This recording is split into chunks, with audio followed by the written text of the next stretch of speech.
Hello students, good afternoon. कैसे हो आप लोग? अ, देखो, आज की क्लास की बात करेंगे। आज की क्लास में हम क्या करेंगे, फंक्शन हमने पिछली क्लास में स्टार्ट किया था, ठीक है? तो उसको थोड़ा सा आगे बढ़ाएंगे बेसिक कॉन्सेप्ट में। तो जैसे आपको हमने फंक्शन की डेफिनीशन, फंक्शन का डोमेन और रेंज निकालना सिखाया हुआ था, ठीक है? बताया था कि डोमेन क्या होता है, रेंज, डोमेन रेंज निकालना अभी जब टाइप्स ऑफ फंक्शंस पढ़ा देंगे उसके बेसिस पे हम लोग निकालेंगे, ठीक है? तो टाइप्स ऑफ फंक्शन जानने से पहले ना थोड़ा बेसिक कॉन्सेप्ट फंक्शन का आज सीखेंगे हम लोग, ठीक? आप लोग वीडियो देखिए, ज्यादा से ज्यादा सब्सक्राइब कीजिए, ज्यादा से ज्यादा शेयर करिए बच्चों तक, ठीक है? अगर अच्छा लगे तो देखो आज हम क्या करेंगे, फंक्शन जो है ना, कैसे आप उसको कैटेगराइज करोगे डिफरेंट टाइप के फंक्शंस में। तो उसमें सबसे पहले जो हमारे पास आया है वो आया है रियल फंक्शन। क्या आया है? रियल। देखो, ये क्या होता है ना, कुछ बुक्स में रियल फंक्शन और रियल वैल्यूड फंक्शन दोनों को एक ही कैटेगरी में रख दिया है, बट दोनों में थोड़ा सा माइनर डिफरेंस होता है। तो रियल फंक्शन क्या होता है, कोई भी फंक्शन अगर हमारे पास दिया हो और उसका डोमेन और कोडोमेन दोनों सेट ऑफ रियल नंबर्स के सबसेट हो। अगर कोई भी फंक्शन गिवन है, उस फंक्शन के डोमेन और कोडोमेन दोनों सेट ऑफ रियल नंबर्स के अगर सबसेट्स गिवन है, तो ये फंक्शन क्या हो जाएगा हमारे पास, रियल फंक्शन, ठीक है? सपोज कर लो हमारे पास क्या आ जाए, let f from a to b. बताए थे ना फंक्शन को f from a to b represent करते हैं, ठीक है? Be a given function, be a given function, आपके पास f from a to b एक गिवन फंक्शन है, ठीक? Then f is said to be, तो जो एफ होगा हमारा क्या होगा, रियल फंक्शन। ये हमारा रियल फंक्शन होगा। कब होगा? इफ ए का मतलब डोमेन, बताए थे ना कल कि अगर एफ हमारा ए से बी पे डिफाइन है, तो ए जो होता है सेट डोमेन का होता है, और बी क्या होता है, बी का मतलब कोडोमेन, सेकंड सेट जो होता है वो कोडोमेन होता है, ठीक है?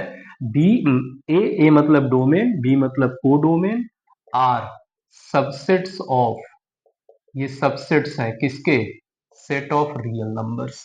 अगर ये सेट ऑफ रियल नंबर्स के सबसेट हैं, तब ये हमारे पास क्या हो जाएंगे, देन तब ये हमारा जो है रियल फंक्शन, मतलब डोमेन और कोडोमेन दोनों क्या होने चाहिए, subset of set of real number, domain, ठीक? रियल फंक्शन के लिए, फॉर रियल फंक्शन, अगर कोई भी रियल फंक्शन दिया है हमारे पास, तो डोमेन क्या होगा, डोमेन जो है ये सेट ऑफ रियल नंबर्स का सबसेट होगा।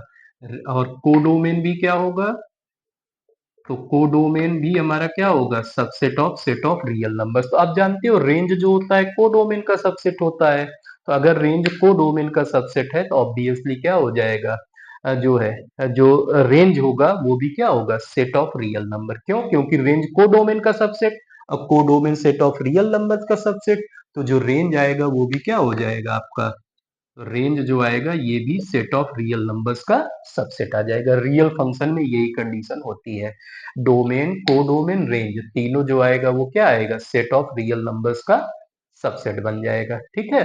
अब इसके बाद रियल फंक्शन के बाद हमारे पास रियल वैल्यूड फंक्शन आएगा। क्या आएगा?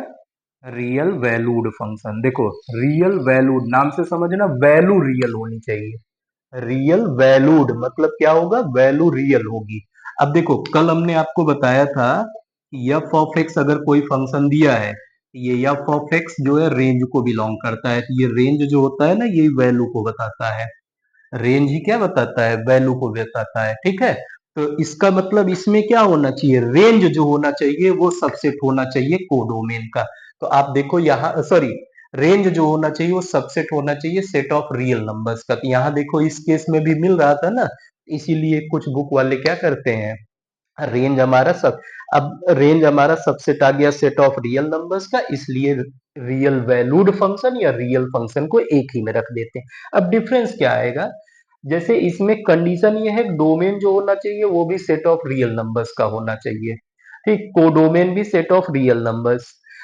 रियल वैल्यूड में क्या है ना, डोमेन और कोडोमेन इमेजिनरी नंबर्स का भी सेट हो सकता है, बट रेंज हर हाल में क्या होना चाहिए, सबसेट होना चाहिए। इस केस में क्या होगा, आपके पास आएगा अ फंक्शन, ठीक है, f is said to be, कोई भी फंक्शन हमारे पास एफ जो है ये हमारा क्या कर, said to be real valued, ये हमारा रियल वैल्यूड कहलाएगा। कब कहलाएगा? If range is subset of, केवल यहाँ रेंज से मतलब रहेगा, सेट ऑफ रियल नंबर। अगर रेंज हमारा सेट ऑफ रियल, आर का मतलब सेट ऑफ रियल नंबर्स का सबसेट होगा, तब ये हमारा फंक्शन क्या हो जाएगा? रियल वैल्यूड फंक्शन आ जाएगा।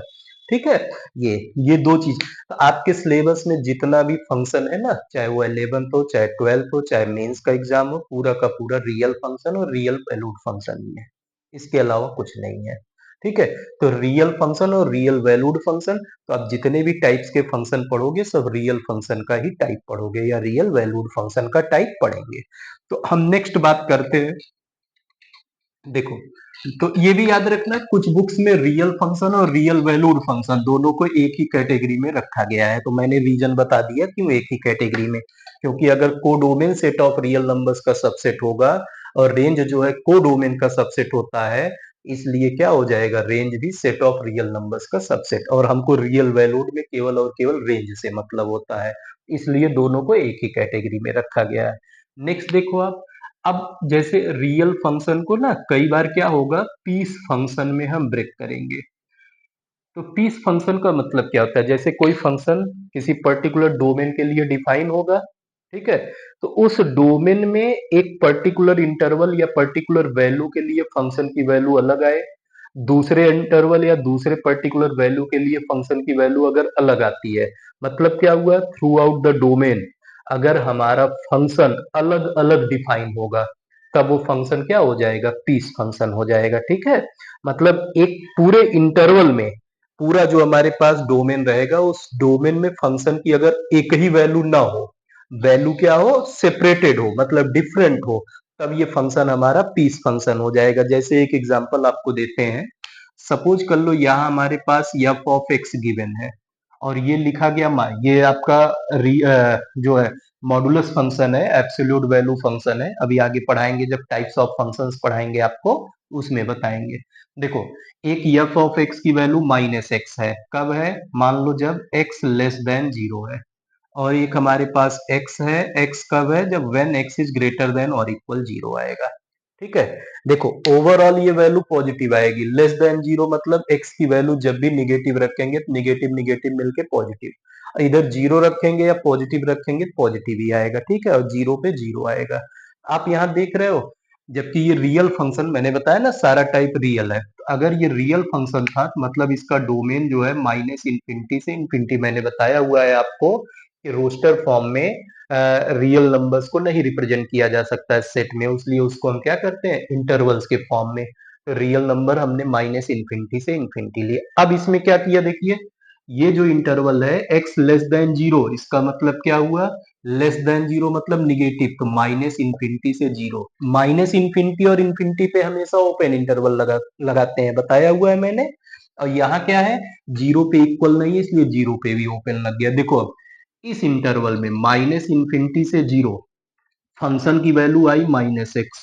ठीक, अब फिर दूसरा x इज ग्रेटर देन और इक्वल जीरो, मतलब जीरो से इंफिनिटी जब x की वैल्यू है, x डोमेन मतलब x आया, जब x की वैल्यू जीरो से इंफिनिटी ले रहे हैं, फंक्शन की वैल्यू कितना आ रही है? x आ रही है।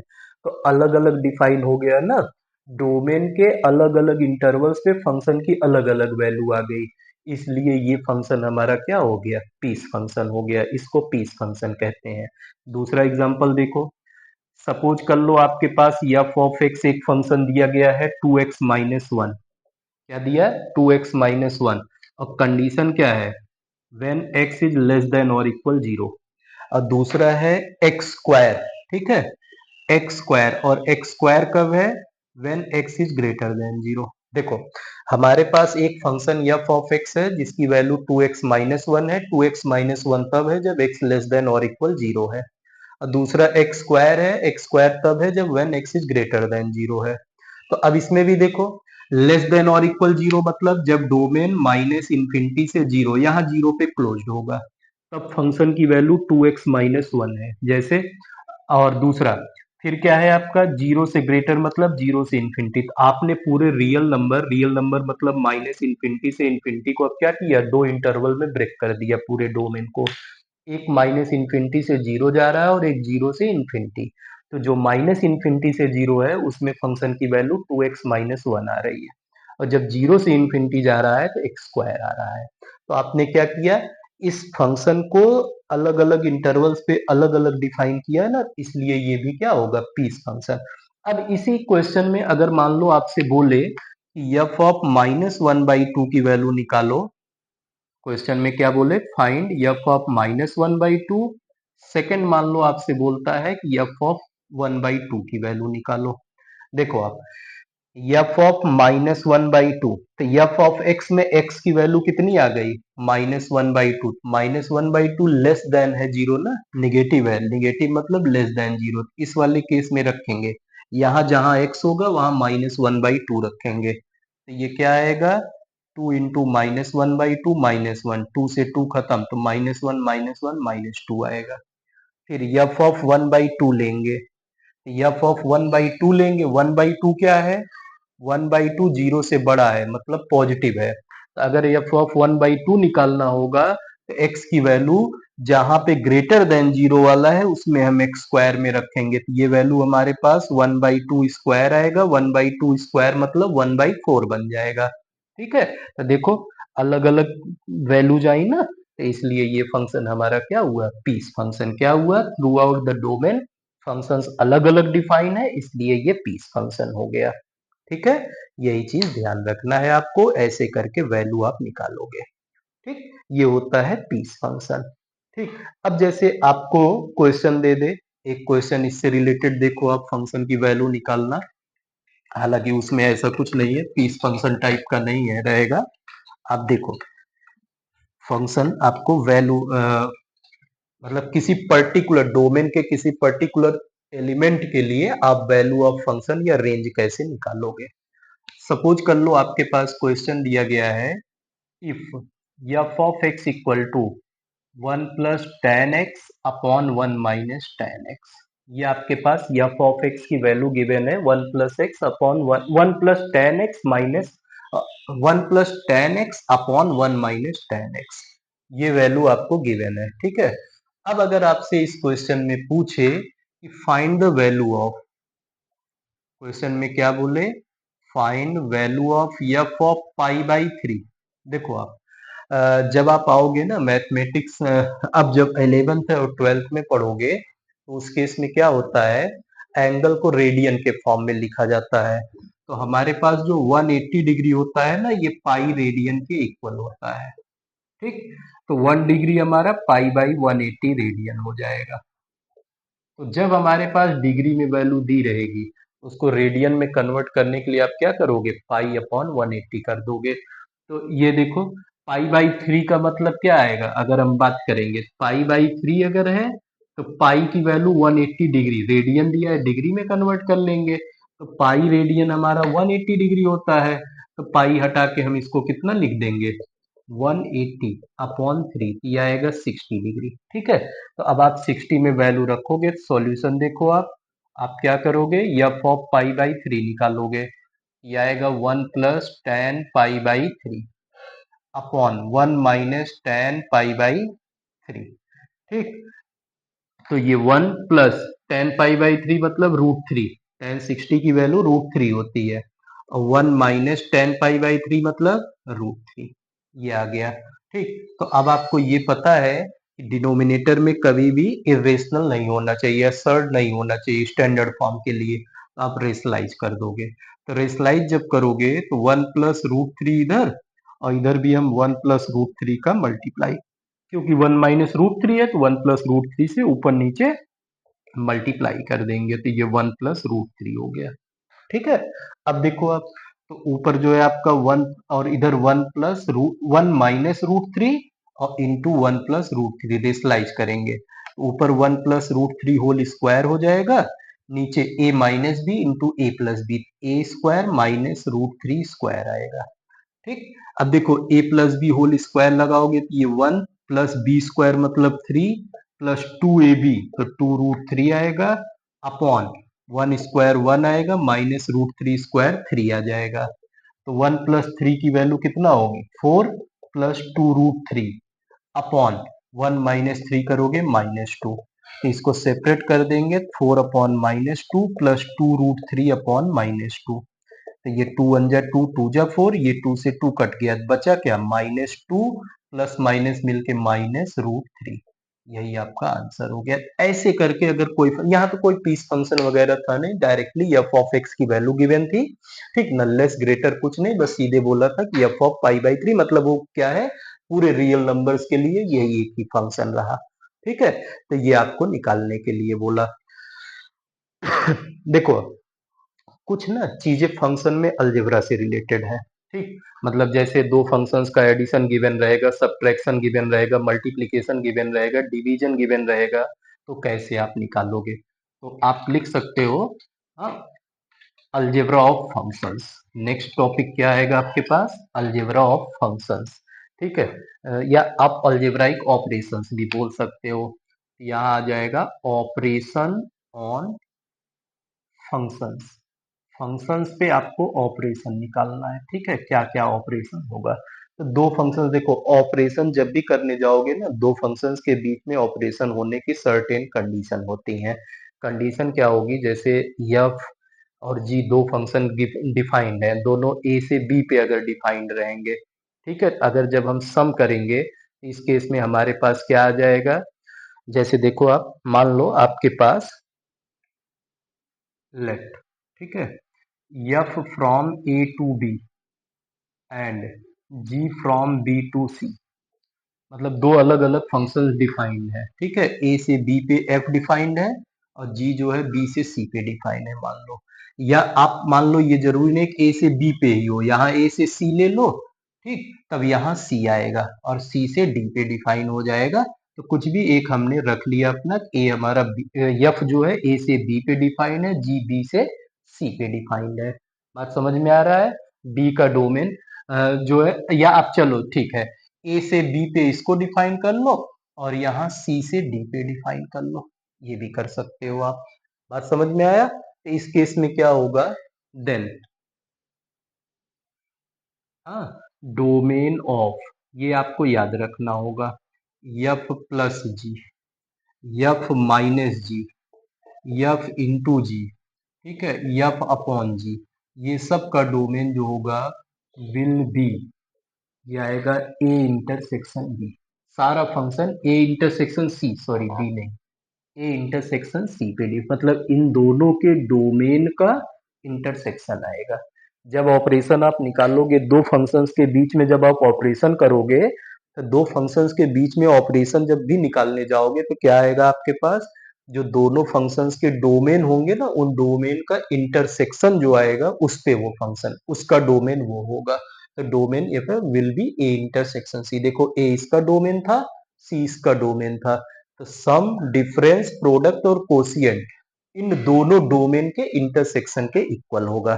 तो अगर हमारे पास हम मान लें, देखो अब ऑपरेशन दिखाने जा रहे हैं अगर, तो हमारे पास क्या होगा, अगर हम मान लेते हैं let f and g be two real functions या real valued function, real function ही आप मानो, रियल फंक्शंस, ठीक है, विथ डोमेन्स, और उनका डोमेन हम कंसीडर कर ले रहे हैं क्या, A and B respectively. Respectively मतलब क्या निकल के आया कि फंक्शन f का डोमेन जो है a है और फंक्शन g का डोमेन क्या होगा, b होगा। तो आपके पास क्या आएगा, देन देखो पहली प्रॉपर्टी अलजेब्रा में f plus g of x अगर आप निकालोगे, मतलब दो फंक्शंस के सम की जब वैल्यू निकालोगे तो ये आपका f of x plus g of x आएगा। इसमें x जो है मैंने बताया ना, सम, डिफरेंस, प्रोडक्ट, कोशिएंट सब a इंटरसेक्शन b को बिलोंग करेगा, ये x बिलोंग करेगा a इंटर। दूसरे केस में अगर हम f minus g of x निकालेंगे तो ये वैल्यू हमारे पास f of x minus g of x होगा, कंडीशन सेम, x बिलोंग करेगा a इंटरसेक्शन b को। तीसरा, अगर हम f into g of x निकालेंगे, ठीक है, तो ये आएगा f of x into g of x, ठीक, ये भी x बिलोंग करेगा a इंटरसेक्शन b को, ठीक है। ये आपके पास तीसरा केस आया। चौथे की बात करेंगे तो चौथे में हमारे पास क्या आएगा, f upon g of x, मतलब जब दो फंक्शंस का कोशिएंट गिवन होगा, तो ये इंडिविजुअल कोशिएंट के इक्वल हो जाएगा। ठीक है, इसमें भी x किसको बिलोंग करेगा, a इंटरसेक्शन b को बिलोंग करेगा। पांचवा देखो, अब सिंगल फंक्शन पे आ जाएगा। जैसे आपसे अगर मान लो ये बोले क्या, f ऑफ के एक्स, क्या बोल रहा है, f ऑफ के एक्स की वैल्यू निकालनी है। ठीक है, के एक्स नहीं, आप इसको ऐसे लिखो, f ऑफ के एक्स मत लिखो, के इंटू एफ ऑफ एक्स, मतलब फंक्शन के बाहर के लग गया है, तो ये के बाहर होके सीधे सीधे एफ ऑफ एक्स, मतलब इसको ऐसे रख सकते हो, के एफ ऑफ एक्स, तो के इंटू एफ ऑफ एक्स आएगा। ठीक है, और छठी प्रॉपर्टी जो होती है अलजेब्रा में वो क्या होती है, अगर ऐसे लिखा गया है एफ एन एक्स, ठीक है, इसका मतलब होता है f of x whole power, ये होता है, ये अलजेब्रा होते हैं। ठीक है, इनमें जब भी आप वैल्यूज निकालने जाओगे तो आप इसी कॉन्सेप्ट को यूज करोगे। ठीक है, जैसे देखो आपसे एक क्वेश्चन बोला हुआ है, अच्छा क्वेश्चन है, if f of x equal to, आपके पास एफ ऑफ एक्स की वैल्यू गिवन है, कितना गिवन है, x upon x minus one. क्या बोल रहा है, f of x equal to x upon x minus one, then find f of a upon f of a plus one. आपको क्या फाइंड करना है, f of a upon f of a plus one. ठीक है, देखो आप, या इसको कह सकता है प्रूव दैट। हाँ, तो हम फिलहाल F of a upon f of a plus one निकालते हैं। अब देखो, ये दो फंक्शंस का कोशिएंट हो गया ना, इसको अगर चाहता तो हमारे पास f of a upon f of a plus one, इसको जी मान लेता, g of a plus one कर लेते। तो हम क्या करेंगे, f of a plus one जब निकालना, पहले हम एफ ऑफ ए निकालेंगे, जहां जहां फंक्शन में एक्स है वहां वहां ए रखेंगे, ये आएगा a upon a minus one, f of a की वैल्यू। मैंने बताया ना अभी पिछले क्वेश्चन में, जब हमको किसी वैल्यू पे फंक्शन की वैल्यू निकालनी होगी, डोमेन के किसी पर्टिकुलर वैल्यू पे, उस वैल्यू को उठा के जहां जहां एक्स रहेगा वहां वहां रख देंगे। एफ ऑफ ए निकालेंगे, एक्स की जगह ए अपॉन ए माइनस वन। फिर देखो, अब F of a plus one चाहिए, तो ए प्लस वन रखने के लिए क्या करेंगे, जहां एक्स है वहां ए प्लस वन, एक्स की जगह ए प्लस वन माइनस वन, ये आ जाए। तो ये सॉल्व करेंगे, ए upon a minus one whole upon ये ए प्लस वन अपॉन, देखो ये वन से वन कट के ए आएगा, तो a by b by c by d बन गया, तो ये a upon a minus one into a upon a plus one आएगा। इसको सॉल्व करेंगे, a into a square, a minus one into a plus one करेंगे, ए स्क्वायर माइनस वन आ गया। तो ये हमारा f of a upon f of a plus one के इक्वल। अब देखो, इसी को अगर डिफाइन करना हो फंक्शन के टर्म में, आप जस्ट इस फंक्शन को देखो, जहां x है वहां क्या आ गया, ए स्क्वायर, देखो ए स्क्वायर अपॉन ए स्क्वायर माइनस वन। इसको आप चाहो तो एफ ऑफ ए स्क्वायर भी लिख सकते हो। अब इस क्वेश्चन को अगर ऐसे करना होगा, क्या बोलेगा, if f of x equal to x upon x minus one, कह देगा then prove that f of a upon f of a plus one equal to f of a square. ठीक है, ये हो गया। देखो, ये फंक्शन में कैसे आप अलजेब्रा टर्म का यूज करोगे, कैसे आप किसी डोमेन पे फंक्शन की वैल्यू निकालोगे। फिर उसके बाद क्या बताया आपको हमने, कि आप फंक्शन में फंक्शन को कैसे, रियल फंक्शन आइडेंटिटी, आपके सिलेबस में पूरा का पूरा रियल फंक्शन ही है, रियल फंक्शन को कैसे आइडेंटिफाई करोगे, फिर रियल फंक्शन को कैसे पीस फंक्शन में ब्रेक किया जाता है, और पीस फंक्शन में फंक्शन की वैल्यू अलग अलग डोमेन की वैल्यूज के लिए कैसे हम फाइंड करते हैं। ये सारी चीजें आज की क्लास में हमने आपको सिखाया। और अगर कोई फंक्शन गिवन होगा, उस फंक्शन की वैल्यू डोमेन के पर्टिकुलर वैल्यू पे निकालने के लिए देखो दो तीन एग्जांपल हमने यूज किए हैं, तो आप इसको प्रैक्टिस करना। जो नहीं आएगा वो आप पूछ सकते हो, कमेंट बॉक्स में भी पूछ सकते हो, या जैसे बाकी लोग जो है व्हाट्सएप के थ्रू पूछते हैं, व्हाट्सएप नंबर लिंक में गिवन है, तो आप पूछ सकते हो। ठीक है, अगर अच्छा लग रहा हो तो आप लोग चैनल को सब्सक्राइब कीजिए और ज्यादा से ज्यादा स्टूडेंट्स तक शेयर करिए। ओके, थैंक यू आज की क्लास के लिए। अब अगली क्लास में आपको टाइप्स ऑफ फंक्शन में सिखाऊंगा।